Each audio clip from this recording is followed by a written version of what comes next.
అకారణంగా గత 4 సంవత్సరాలుగా సస్పెన్షన్లో ఉన్న డీజీ స్థాయి అధికారి న్యాయం కోసం కింద మీద పడాల్సి వస్తోంది.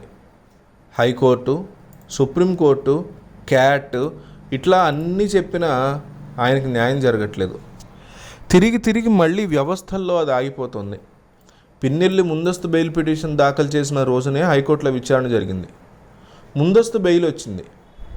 అంతకు 2 రోజుల ముందే ఏబీవీ పై ఏపీ సర్కార్ దాఖలు చేసిన పిటిషన్పై విచారణ కూడా పిన్నెల్లి బెయిల్ పిటిషన్ విచారణ జరిగిన రోజే జరిగింది. కానీ ఇప్పటివరకు తీర్పు రాలేదు.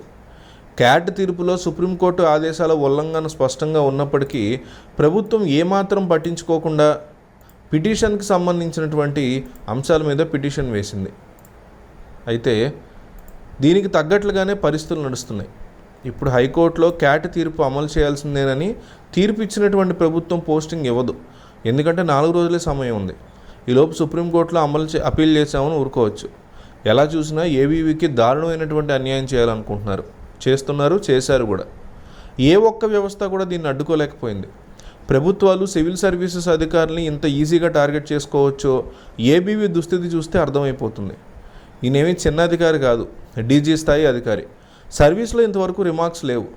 ప్రస్తుత ప్రభుత్వం చేసిన తప్పుడు ఆరోపణలు తప్ప ఒక్క సాక్ష్యం కూడా చూపించలేదు.